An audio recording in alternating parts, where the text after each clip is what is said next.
You had the charger, na? Huh. Yeah, thank you. Yeah, I can hear you.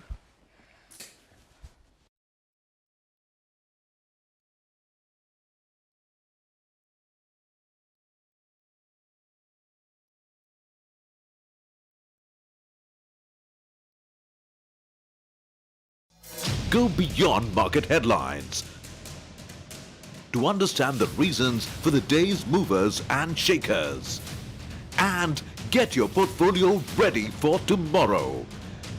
Beaming live from the CNBC-TV18 Motilal Oswal studio.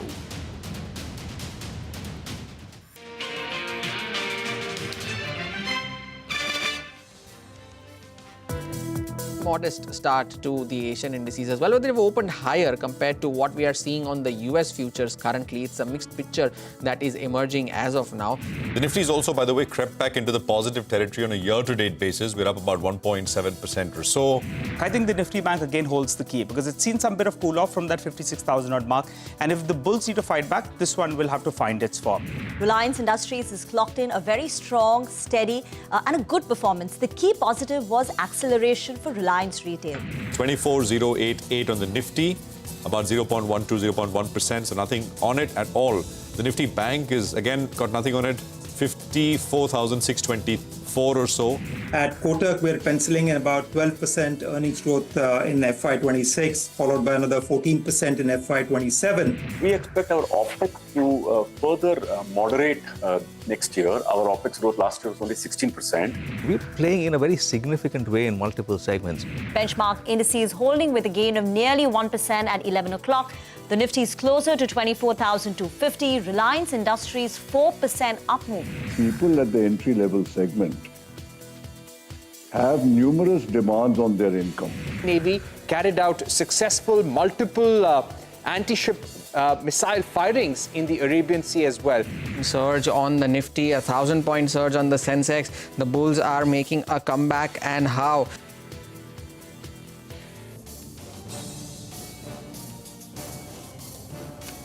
That was the day so far. Hello and welcome to Closing Bell, last hour of what's been a super strong Monday's trading action. We're coming to you live from the CNBC-TV18 Motilal Oswal studio. I'm Reema Tendulkar. With me is Nigel D'Souza, and the Nifty is holding firmly above the 24,300 mark. And it picked up pace in the second half of the trading session. As we speak, benchmark indices up over 1%. Mid-caps, small caps higher. Mid-cap index is up 1.2%. That said, for a 1.2% kind of a rally, the advanced decline ratio is not that strong. It's pretty much even keel. But, you know, Reliance Industries is clearly the star stock of the day. Reliance Industries is up more than 5% and it's crossed the 200-day moving average. So that's a positive. And with the up move, we've pretty much recovered all that we lost in Friday's trading session. On Friday, we were down 200. Today, we're up close to about 300 odd points. The only thing is we've not managed to surpass Friday's intraday high, which is 24,365. So that would be a level to watch just in the near term. And that's something that the Nifty Bank has managed. The Nifty Bank's high today is higher than what we saw on Friday. And the Nifty Bank is the one, you know, where the RSI had perked up and that had gotten to an overbought zone. So at the start of today, we had mentioned that the RSI has cooled back down to around that 67 odd mark. And that's the one that's leading the way. So if you pull up a contribution chart, you'll see Reliance Industries and the banking names, they're accounting for almost all of the gains that we're seeing in today's trading action. And though you have the breadth of the market, that's pretty much even Stevens, you have many outsized result reactions that we're seeing in today's trade. So you pull up a couple of names. You have RBL Bank, that's up close to 10%. On the flip side, you look at L&T Finance Holdings, that stock's down close to around 5%. And I think the stock of the last half an hour or so is KPIT Technologies. The street was waiting by for guidance. The guidance has not come about, though you need to keep in mind that the commentary is fairly positive. But what happened in the last, in the last 30 minutes or so is we saw a sharp spike up on the stock because of the commentary that did come in. But I think the street was looking forward to some kind of concrete guidance, which hasn't come, which explains why the stock has slipped from the highs. Yeah, we'll talk more about, KPIT Tech. That said, Q4 was strong, but no guidance, which basically means that the situation is very fluid, very uncertain, which is why the company can't go out there and, give it in terms of numerical guidance. But, growth rates for KPIT have also fallen. The time when it used to command a very high PE was when growth rates were 30-35%. Last year, growth rate came down to about 18.5%, roughly. So last year also a lot of de-rating happened because a year back, the stock was priced for growth rates of 30% plus. It came down to about 18.5%. And now we'll have to see what the company does this year. There's a conference call at 5:30 p.m. So we'll get clarity on that. But for now, the key headline is that the company hasn't given you a revenue or a margin guidance. But, we'll get in our experts to weigh in on this. For now, let's go across to Mitesh Thakkar to find out a few last hour trades. Mitesh. Good afternoon. So I think, the market, as we were hoping and, anticipating that it could bounce back, possibly move towards the upper end of the range, which is 24, 550, and we're not very far away from there, roughly about 200 points to go. So the overall tone remains positive, except for the fact that in the extreme short term, there still could be some kind of consolidation, which could see the markets taper off a little bit, just be in range for some time. But the bias is on the positive. I eventually expect the Nifty to break on the upside, which is beyond 24,500, 550 and head towards 24,750, 800 zones. Having said that, on the stock side, I have a buy on Tata Motors with a stop at 652 for targets of around 700. And the other one which I like, that's Torrent Pharma, which I would recommend buying with a stop at 3280 for targets of 3450. Okay, Torrent Pharma. It's the pharma sector which has done very well today. The Nifty Pharma Index is up nearly about 2%.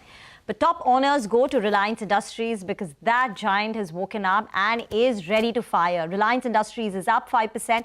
It's crossed its 200-day moving average. But also bear in mind, in the last 3 years, Reliance Industries did practically nothing. The stock price hasn't moved in 3 years, just comparing it. So there is a little bit of a catch-up, and now the numbers are very strong. So in the current quarter, profits are up 5%, revenues went up 10%. The key positive was Reliance Retail, because Reliance Retail's growth was struggling. But in this quarter, they've come back with a 16% top-line growth, EBITDA growth of 14-15%.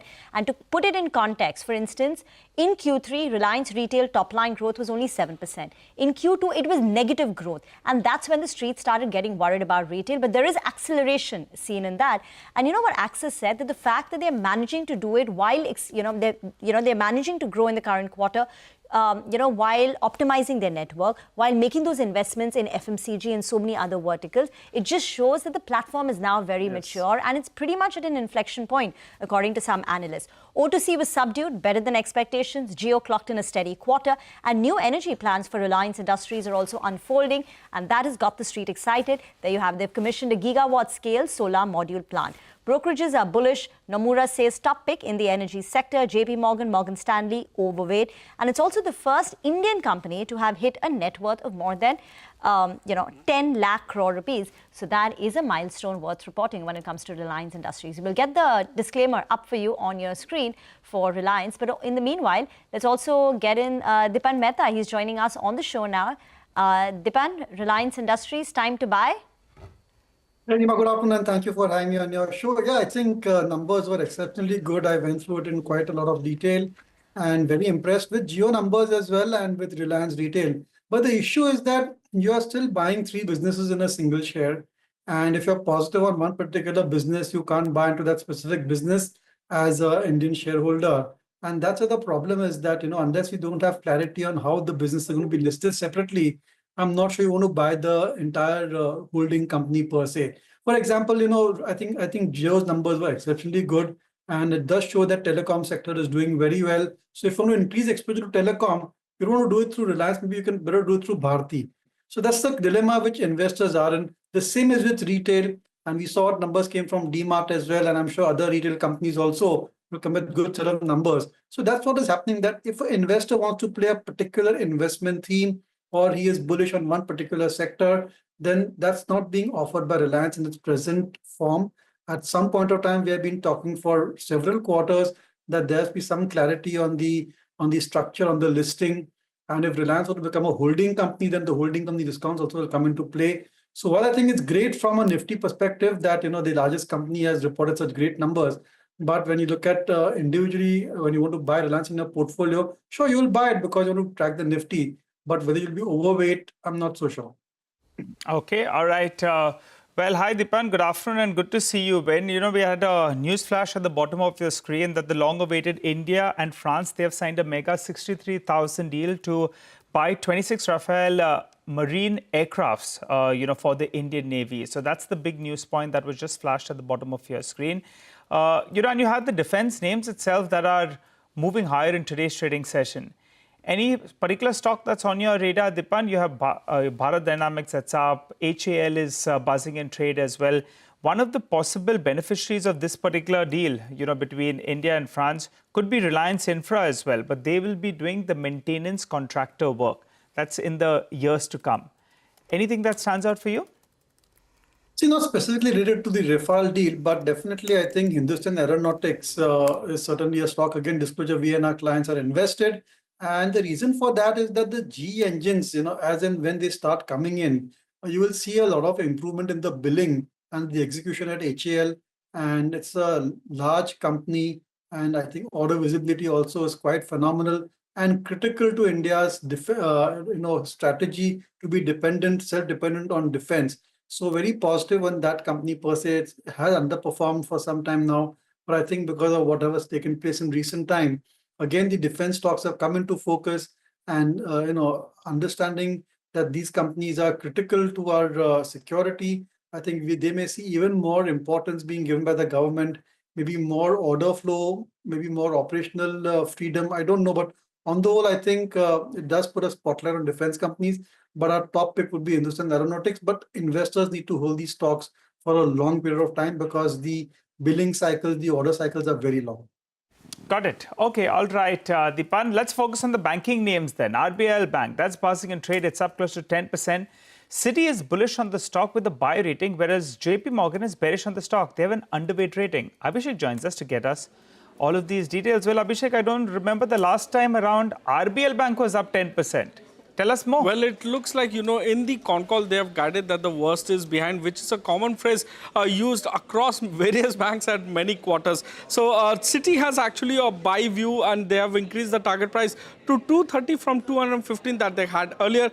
They said that the stress in the MFI portfolio, that is the joint liability group model, and the credit card portfolio has actually subsided in Q4. So slippages at 4.7%, that is the annualized slippage ratio, has actually surprised them positively. They expect the slippages and the credit cost to improve meaningfully going ahead. So they see visible stabilization and anticipation of normalization with respect to slippages and credit cost in H2 FY26. So growth to be led by retail and secured portfolio as well as commercial banking. So valuation at 0.6 times price to book value on a one-year forward basis appears to be inexpensive. Now we also have JP Morgan. They have an underweight rating, target price of 140 per share on RBL Bank. They say that the headline profit after tax was well below their estimate by 9% miss on their pre-provision operating profit. So that is operating profit before provisions. Credit cost could reduce in FY26.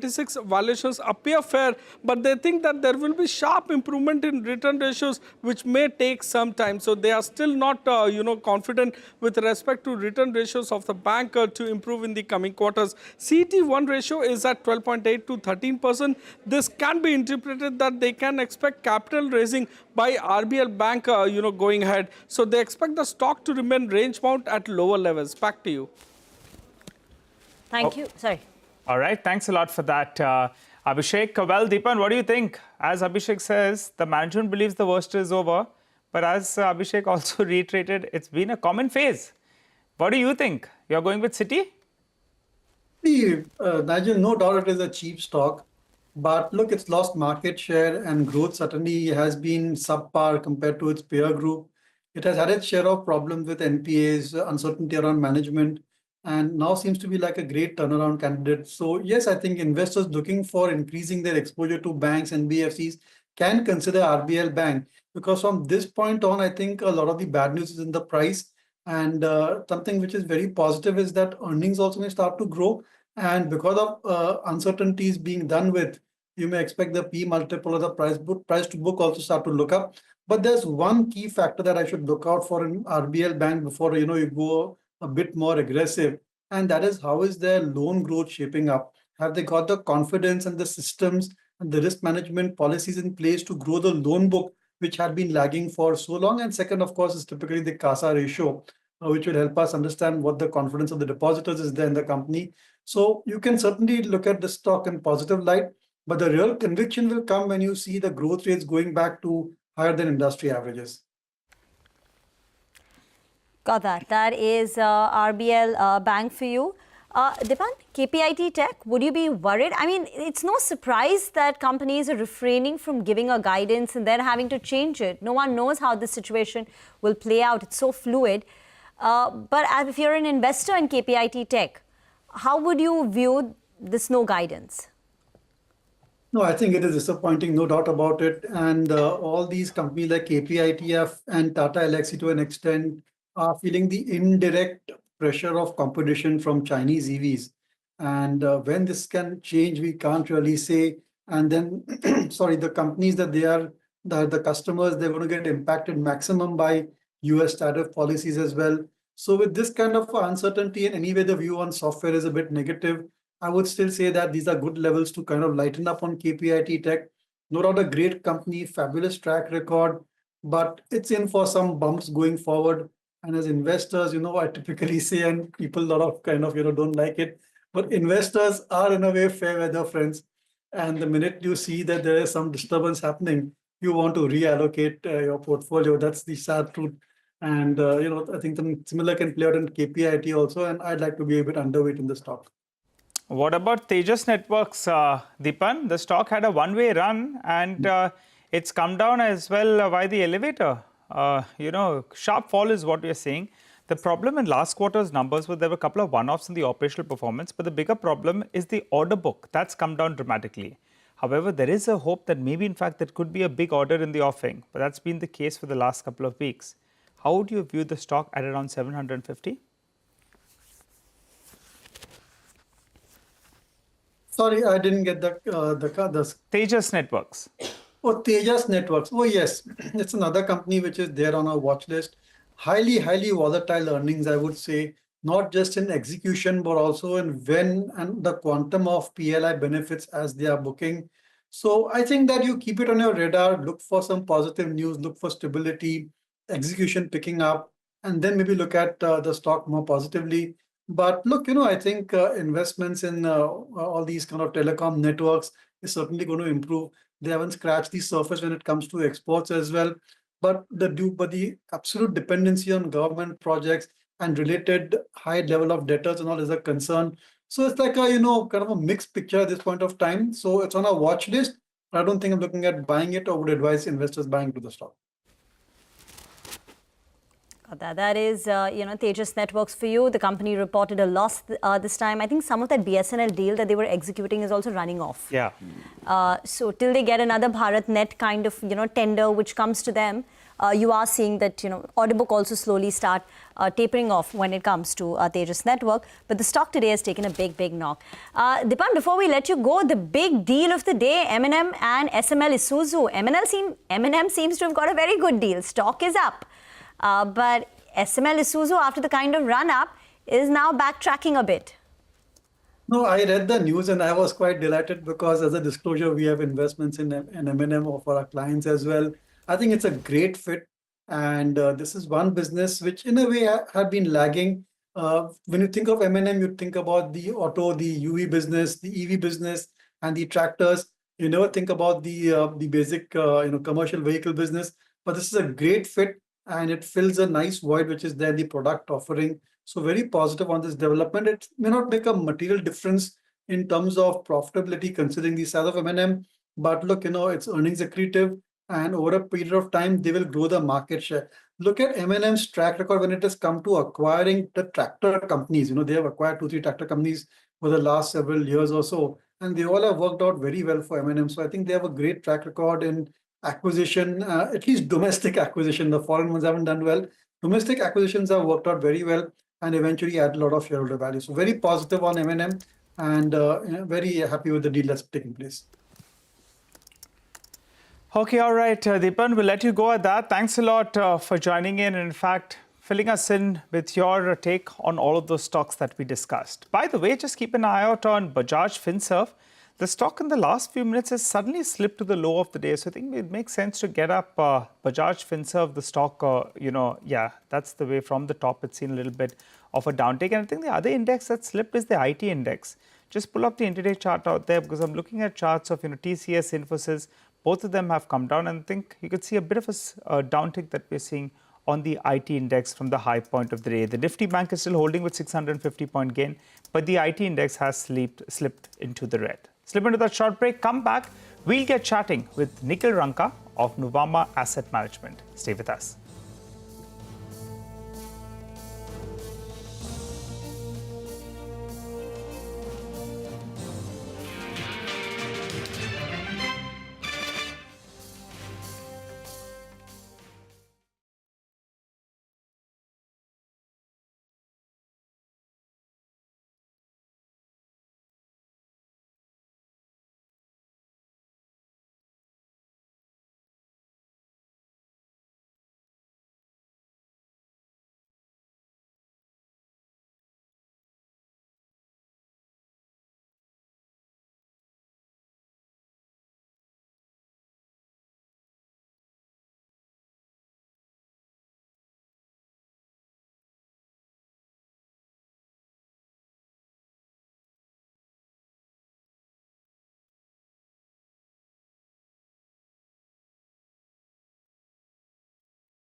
Welcome back. Well, let's focus on, before we get to the chat actually with Mr. Ranka, let's just focus on a couple of names actually. Quest Corp is now down close to around 4%.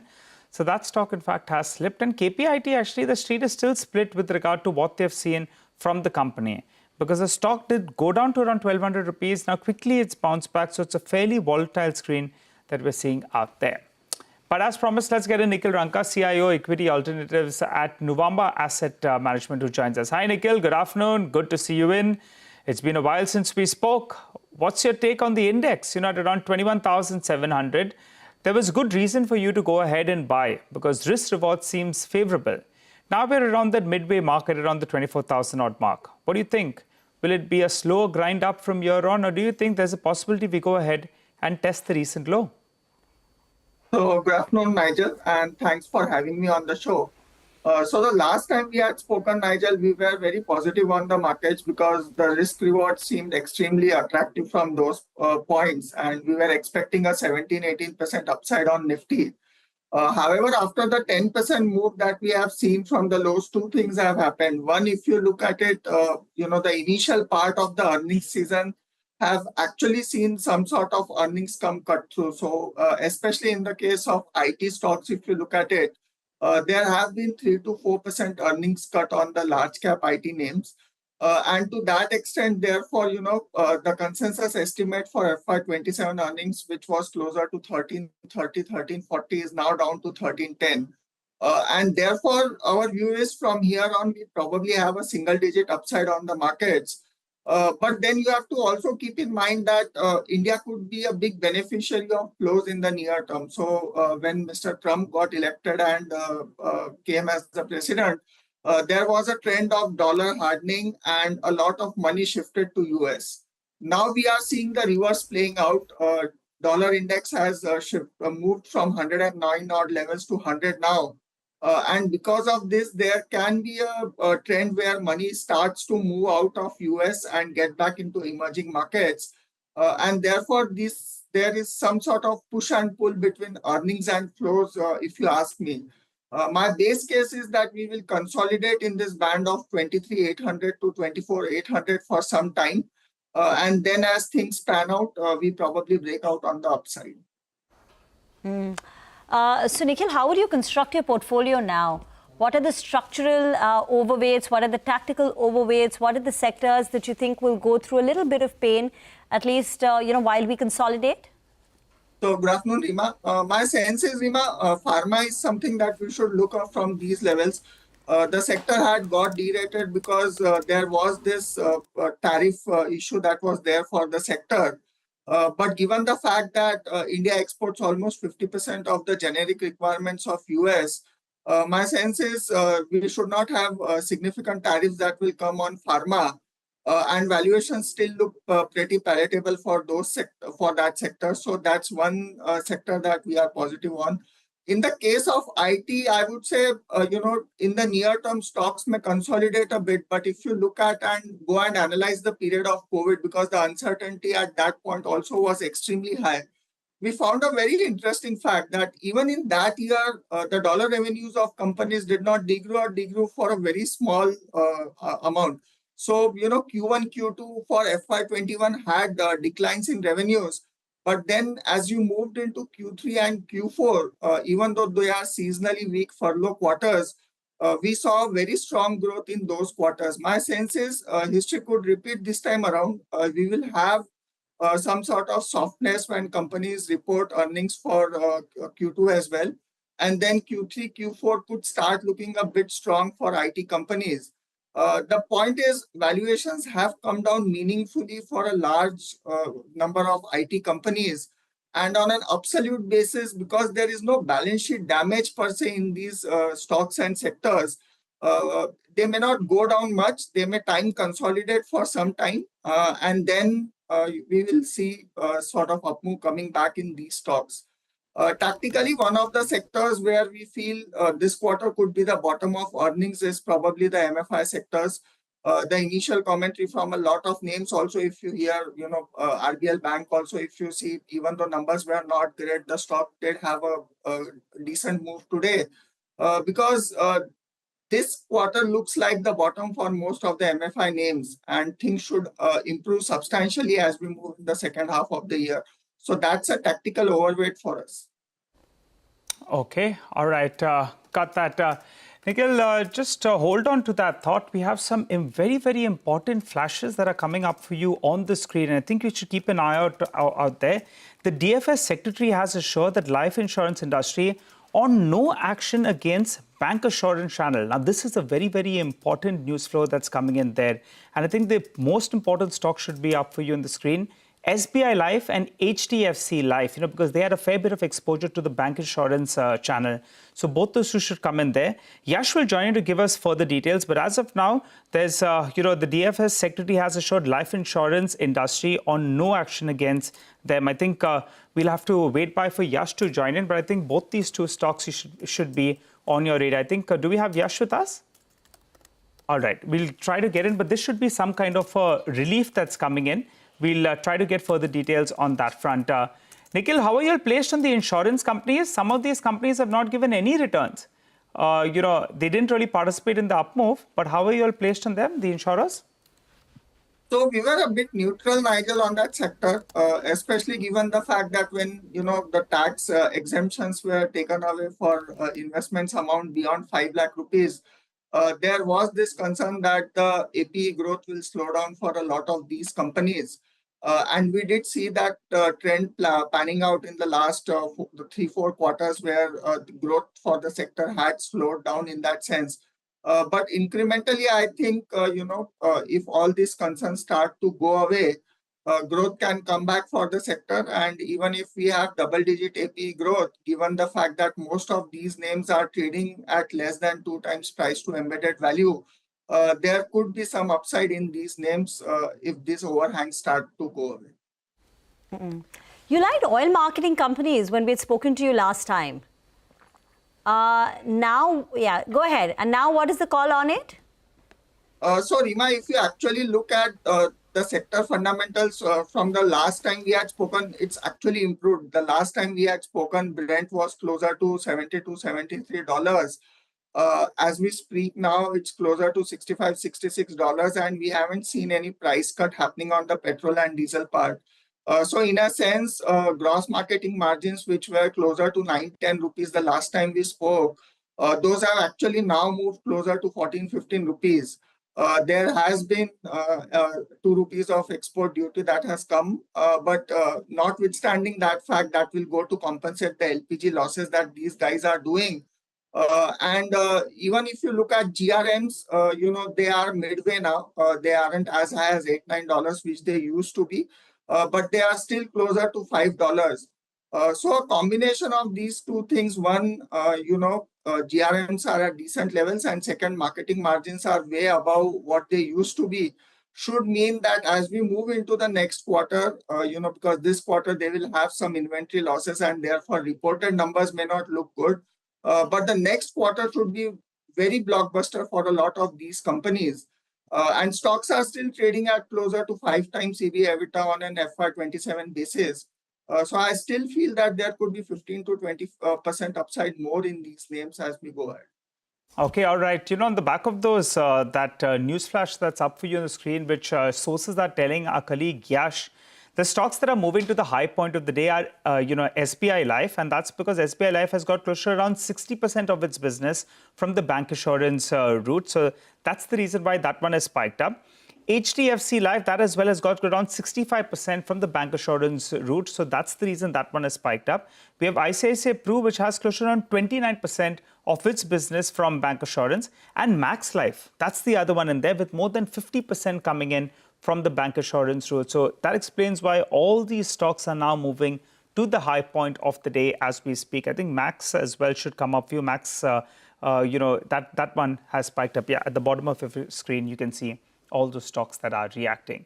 Well, final question, Nikhil, before we let you go, we're going to be getting Ultratech's numbers in just a while. What I understand was that the con call was earlier scheduled, it's been pushed back by close to an hour or so.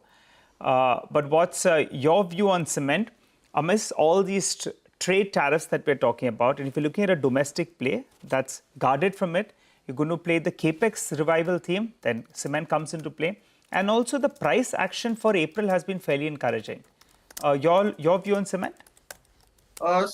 Structurally, if you look at the sector, Nigel, the good thing that is happening is it's getting consolidated into 2-3 players. So we now have Ultratech with close to 200 million ton capacity. We have the Adani Group with another 150 million ton capacity. And then we have the likes of Shree, JK Cement. So my sense is, next 3-6 months, stocks can still consolidate. But if you ask me 12-15 down the lines, we are more seeing a telecom-like scenario in this sector where the pricing power will be extremely strong in the hands of the top 2-3 guys. And then, my sense is 1,000 rupees of EBITDA per ton becomes the floor for a lot of these companies. And we are potentially then looking at companies starting to do 1,300 to 1,400 rupees of EBITDA per ton on a sustained basis. And once that sort of volatility goes out in terms of the profitability and we have more steadier EBITDA per ton getting reported from these companies, the EV EBITDA multiples for these companies should start to re-rate. So with a 12 to 24 month outlook, I think the sector holds a lot of promise and any weakness in the sector should be looked to be bought into. Got it. Okay, all right, Nikhil, we appreciate you joining in. And, we take note of the fact that last time around you were sounding reasonably optimistic on the markets, and it worked in that favor as well. Look forward to chatting up with you rather soon. For the time being, let's slip into a short break. As we do that, well, here's some good news coming in for our viewers. India's business news leader is now a click away. Introducing CNBC-TV18, the all-new app. Get instant access to breaking news, in-depth articles, as well as financial world updates. All of this at your fingertips. Just download the CNBC-TV18 app now from the Apple Store or the Google Play Store, or you can simply scan the QR code that's up for you on the screen.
Welcome back. Well, we have Ultratech's numbers that are flashing for you on the screen. On the top line, that appears it's a little bit lower than what we were working with, couple of percent points lower out there. But I think we have the EBITDA number as well.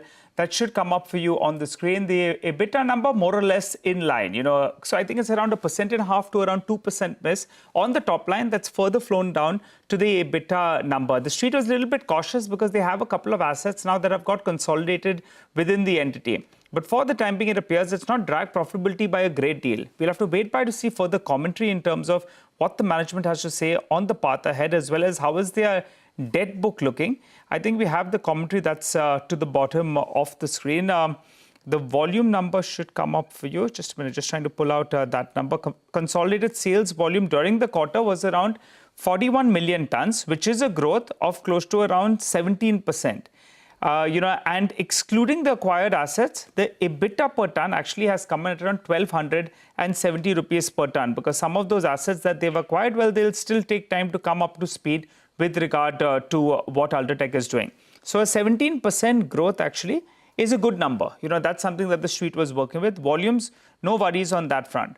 On the profitability, they're saying that the energy costs have come down by close to around 14% on a year-on-year basis because of the decrease in fuel cost, which was at around 881 rupees per ton in Q4. That compares with more than 1,000 rupees in the same quarter last year. Utilization levels were around 89%. So volumes have been fairly good. Utilization levels as well have been fairly good on that front. They're saying that the expansion schedule is moving as of plan. And as of the ongoing capacity expansion, they have commissioned close to 17.4 million tons or thereabouts. So I think we have most of those flashes. I'm just trying to look forward to the management commentary. All right, that's the commentary that's coming in now. Given the government's focus on infrastructure as well as housing projects, along with the increased rural as well as urban demand, they're looking at a sustainable volume growth of around 7 to around 8%. While the sector may see some short-term challenges, they continue to say that the long term looks pretty much in step. So just to sum these numbers up for you, close to 2% miss on the top line. That's flown down to the EBITDA, in absolute terms. But the management says that X of all these acquired assets, it's still holding at around 1,270 rupees per ton. And they've got the benefit of lower power and fuel cost in the past quarter. So these numbers go in as more or less in line with what the street was working with. And the management commentary as well is fairly optimistic on the way ahead. To help us out with a quick analysis, we have Jyoti Gupta of Nirmal Bang who joins us on the phone line. Hi Jyoti, good afternoon, good to see you in. Tell us, what is your first take? These numbers appear pretty much in line with what we're working with. Thank you, Nigel, for having me on the show. Yes, they are. Actually, I'd anticipated like a 7% YOY growth, and my Q&Q was slightly higher. And EBITDA was something like a 4,500, which I'd anticipated with 1,222 as EBITDA per ton. I think more or less some minor variation, but I think it was anticipated primarily because the plants in the north, which got a bit of an advantage from realization of almost like 160 to 180. I think more or less the numbers. And in fact, Q1 should be even better for the industry as well as Ultratech as well. Okay, so you're satisfied with these numbers. What else will you be looking forward to in the con call that I believe has been postponed by an hour now? So you got a later evening, Jyoti. But what are the key aspects you're going to be looking forward to? I would actually be looking more at the expansion plans and moreover and on the realization per tons, the price increases, because that's the only thing. I mean, you don't have much benefits coming from cost going forward. And of course, the petcoke prices, which have increased in the fourth quarter, that reversal should happen in FY26. So which means the benefit of petcoke, which we got of 4 paisa in fourth quarter, that should reverse in the FY26. So obviously, should be some increase in cost as well from their side. So I look more in towards the pricing, how the price is going to look out, the market share, and overall how the volumes are going to pan out. Because FY25, we had more or less like 291 days. This year, we should have roughly like 321 days, unless we have more severe rains. So overall, the growth, volume growth should be 7% plus for this year. And therefore, a good year for the overall industry. Okay, all right, Jyoti, we'll let you go at that. Thanks a lot for joining in and giving us all those details. One more detail that should come up for you on the screen. They've recommended a dividend of around 75 rupees and 50 paise, which is a fairly decent number. Not a big mover for the stock, but some additional dividend is what they've given out. And the debt as of now has spiked up because of the acquisitions that they've done. and the capex that they're incurring as well. But remember, the company is throwing up a lot of cash. So we have seen in the past that the debt number is normally kept under control once these assets keep throwing up cash. So at the last reported number that I can see that they have filed, the consolidated number is around 17,667 crore rupees, which is sharply higher on a year-on-year basis. But, the street was bracing for a higher debt number as well. We'll have to watch out for the capex plan and the debt reduction plan for the remainder of this year as well. So that's about Ultratech for the time being. The stock is down close to around, I think, 1.5% or thereabouts. But the numbers more or less in line with a small miss actually on the top line. Well, let's go across to Nimesh, who's here to tell us about D-Street chatter. Nimesh, tell us what you're picking up. Hi, Nigel. A good recovery in today's market, largely led by large cap names, including Reliance Industries. What we saw on Friday was more of a selling from HNIs, super HNIs, and a bit of unwinding of longs as well.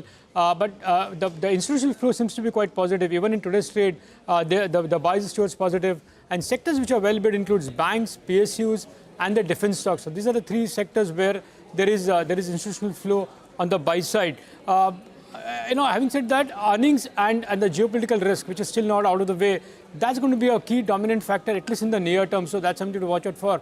And I guess for a bit of geopolitical risk, some larger HNIs are actually raising cash levels and are trimming positions. So while institutional flow is positive, there is a bit of selling happening from the larger influential investors.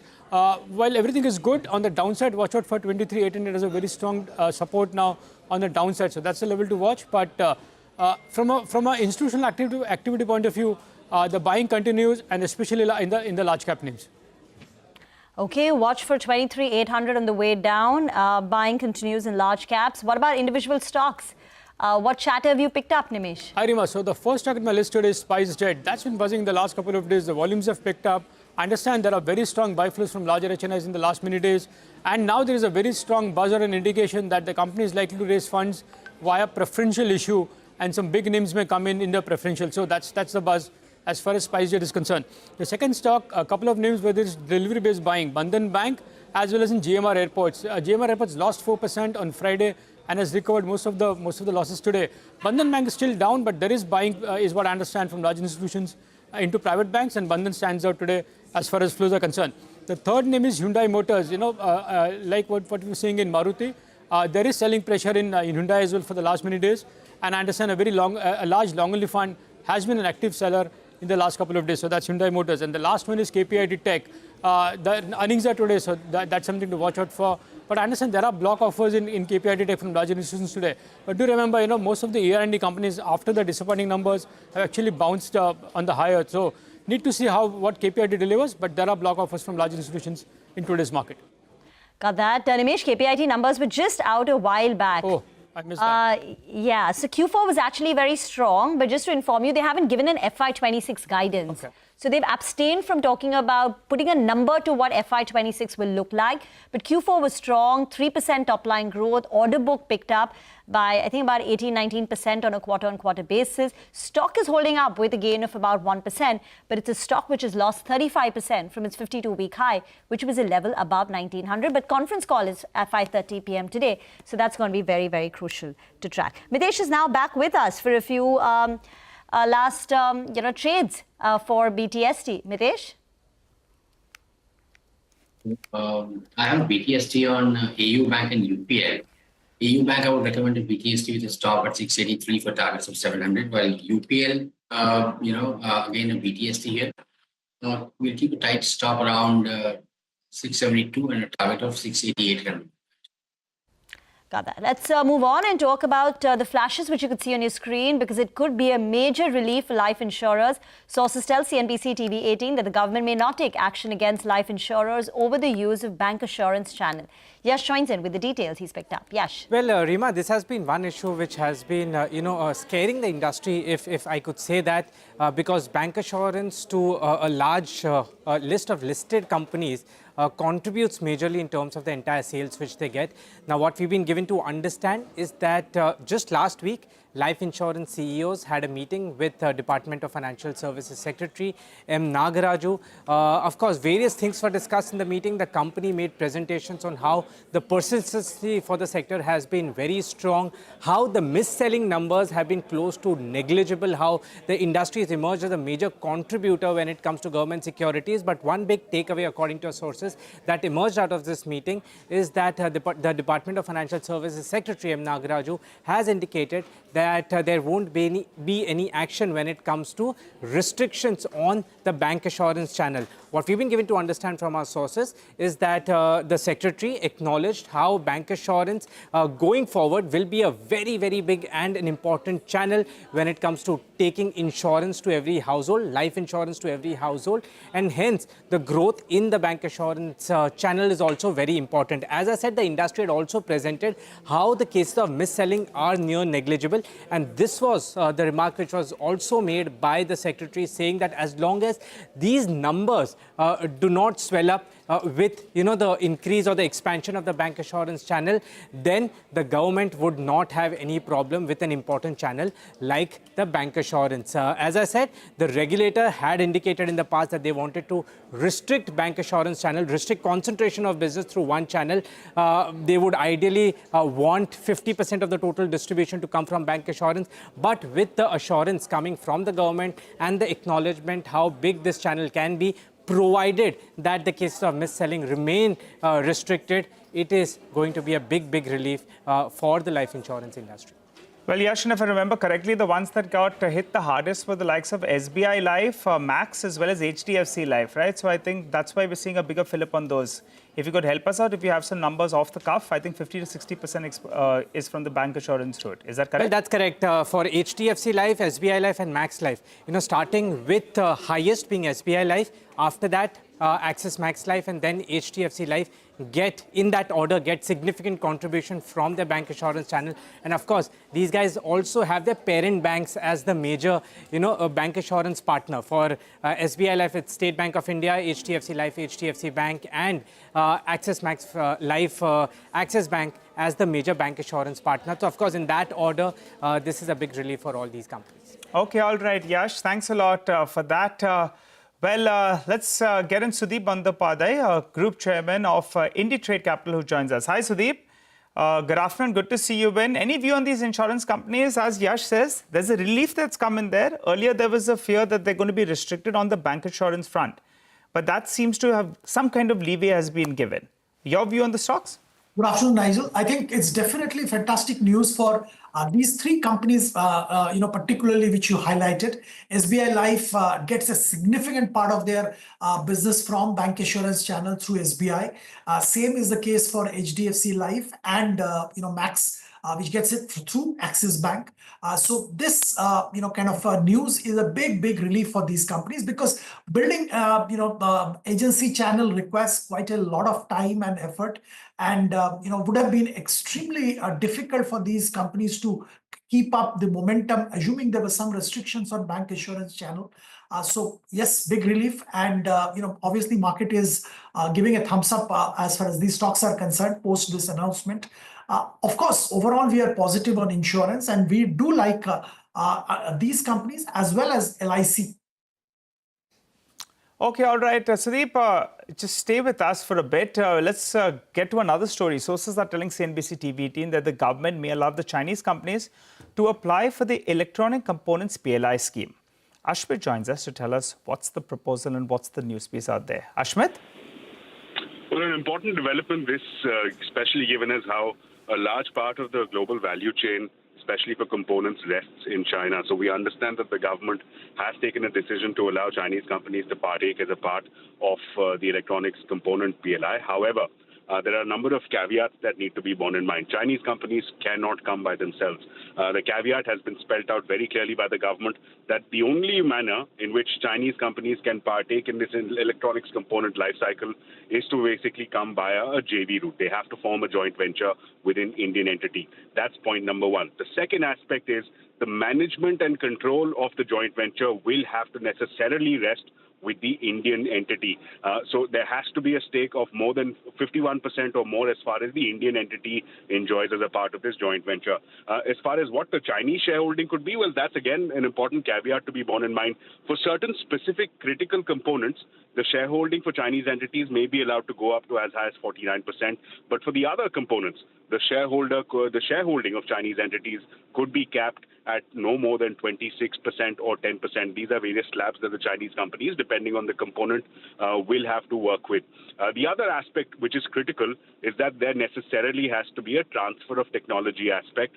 This is something that the government is very clear on, that any joint venture participation, subject to all the shareholding norms, subject to all the management and control norms, there will also need to be a transfer of technology. And fourth and finally, any investments that is being proposed by such a joint venture formed with a Chinese entity, the approval for that, the investment approval for that will not come via the automatic route. It will not be automatic. There will be approval. There will, on a case-to-case basis, the government will exercise discretion, and that approval for that FDI will have to come in via the Press Note 3, which was released by the DPIIT. So there will be scrutiny leveled on these entities, the way they're coming in, what the structure of the holding is, what is the nature of the transfer of technology, and only after that will the government allow for these JVs to proceed. But nonetheless, an important in-principle call being taken by the government that to encourage the local electronics component ecosystem, there is some participation that is felt is required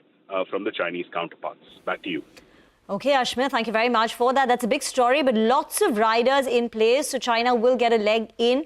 And we'll have to now wait by. I'm sure there'll be a lot of joint venture, JVs, partnership, alliances, announcements that we'll get. But this is an important story with lots of implications for India's growing electronic manufacturing space. Get into a break. On the other side, we'll chat more on the markets.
Welcome back. Counting down to the close of what's been a very strong Monday, Monday's trading action. Reliance Industries has led the way, up nearly 5%.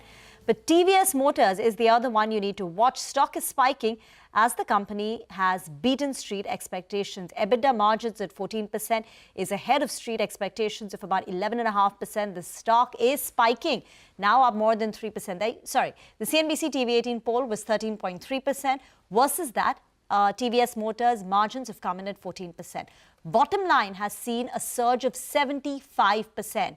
So margin beat and bottom line has surged for the company, and the top line growth also looks very strong, 17% up in terms of revenues and 9,550 crores. So TVS Motors clearly has been a big mover, and it's outperformed many of its peers, in terms of performance and even in terms of a stock price. The stock in the last 1 year is up close to about 40%. Bajaj Auto in the last 1 year is down nearly 10%. And Hero MotoCorp in the last 1 year is down 12%. So TVS Motors has stolen a march over some of its peers. So TVS Motors and Q4 numbers have been pretty strong. We'll await finer details on it, but prima facie looks good. But the other one, and this is the big deal actually in the automotive space, because M&M is all set to acquire a near 59% stake in SML Isuzu for 555 crore rupees, which will strengthen its position in trucks and buses. Sudarshan is here with the finer details. Sudarshan. M&M is high in today's trade, and SML Isuzu, if you see, it's down more than 10%, or currently down 10% trade. And the reason, M&M has announced acquisition and also is going to make the open offer, and open offer price is at a 12% discount to Friday's closing price. So M&M is going to acquire nearly 44% stake from promoter, that is Sumitomo Corporation, and 15% stake from public shareholder, that is Isuzu Motors. And this total stake would worth rupees 555 crore, or say 59% stake. And apart from this, M&M is also going to come out with an open offer to acquire additional 26% stake, and for this price is fixed at rupees 1,555 per share. This is an all cash deal, and deal is expected to be completed by December 2025. So what was the objective of M&M going ahead and acquiring SML Isuzu? To expand its truck and commercial vehicle business. So in the segment of more than 3.5 ton commercial vehicle, currently M&M's market share is 3%. Post the acquisition of SML Isuzu, its market share will increase to 6%, and by FY31, it's targeting the market share to increase to in the range of 10 to 12%, and by FY36, market share should increase to more than 20%. So this was the objective, and in the last 3 years also, SML Isuzu's turnover has increased from more than rupees 900 crore to currently around rupees 2200 crore. So overall, it's very positive for M&M, and that's the reason stock is higher. But considering the open offer price, a discount of 12% to Friday's closing price, you are seeing a sharp downtick in SML Isuzu. Also, till Friday, SML Isuzu was almost 26% higher in 2025. Thank you very much for that, Sudeep. M&M seems to be ticking all the boxes with this acquisition. Your thoughts on M&M? And if you just want to quickly add a word on TVS, I know numbers are just out. As far as M&M is concerned, it's been our favorite four-wheeler stock. In fact, we have been preferring it over all other stocks. Tractor business is doing very well. SUV, of course, we know the story. They're doing very well, and this acquisition fits perfectly well with the way they are moving ahead. The price they're paying also is decent. I won't say they're overpaying. I think this should strengthen their automobile business even further. So I think it's all good as far as M&M is concerned. From a long-term investor's point of view, continue holding. If you want to buy for long-term, please buy even now. Absolutely no problem. As far as TVS Motor is concerned, I think fantastic set of numbers. The margin is definitely a beat, and it augurs well as far as margin is concerned. But I would be a bit cautious because the valuation is a little rich. If you compare with Bajaj, Hero, and other two-wheeler manufacturers, I think the multiple at which TVS is quoting is significantly higher. So I don't recommend a buy at this level, but definitely good set of numbers. Okay, all right. I think for TVS Motors, what the street likes is the positive margins. But I just need to note that there could be an element of PLI as well. And that explains why actually the margins have come in relatively better. So we'll try to put that up for you on the screen. But that beat may not be as much as expected because there could be a positive impact of around 100 basis points owing to that PLI benefit. So stripped of that, actually, the margins could appear pretty much in line. So the stock initially did run away, but now it's come off from the top. So just keep an eye out on TVS Motors from being up close to 2.5%. It's come off a little bit because there could be an element of PLI that's accounted for in this past quarter, which is bumping up the margin. So wait by on that front as well. But Sudeep, we request you to stay with us. We'll just wrap down the markets and then we'll look forward to having a chat with you on markets forward as well. The other stock I want to pull up is UltraTech Cement. Just pull up the intraday chart actually. If we could see, the stock initially did see a bit of a knee-jerk reaction, but then in fact it did recover some of those losses. So UltraTech Cement is still down close to around 0.8%, but it was down close to around 2% or thereabouts. It was a day that belonged to the big boy Reliance Industries. That one led the way. A contribution chart will tell you Reliance Industries and the banking names. That's what accounted for almost all of the gains in today's trade. And the important point is the Nifty Bank today made a higher high after the last few trading sessions. A couple of global facing themes as well. You had Sun Pharma, JSW Steel, as well as Tata Steel. They went home with gains. And Mahindra as well as SML Isuzu, both of them did they did that big deal over the weekend. The street likes it for Mahindra because they'll gain market share. But for SML Isuzu, it seems shareholders wanted a higher price. So that got slammed 10% out. Indeed, the open offer price is disappointed, especially given the way the stock ran up in anticipation of this deal. Let's talk about the mid-cap action. Very strong mid-cap index going home and closing with a gain of 1.6%. Good advanced decline ratio, not a roaring advanced decline ratio, but about 1,400 stocks advancing to 1,200 declining. Okay, quick word on the gainers. RBL Bank, DCB, both up close to about 9 to 10%. Defense shipbuilding stocks had a field day. Garden Reach Shipbuilders up nearly 8%. We spoke about BEL in the frontline pack. So defense is a pack. If you have to look at the sectoral gainers, it was largely defense. Other than that, you had, IGL deserves mention. So that was up nearly 4%. Sonata Software won a deal, I think a little more than $70 million. Its second largest deal win ever, and that stock was higher in trade. On the way down, L&T Finance weak, M&M Financial weak, and Tejas Networks, 13% gone on Tejas Networks, and even Ramkrishna Forging, where there are some discrepancies, so the street doesn't like it. That brings us to a close on Monday's trade. The Nifty closes above 24,300, a gain of 1.2%. Don't go anywhere. We're going to just get into a short break. We'll wrap closing bell, but we'll come back with markets forward.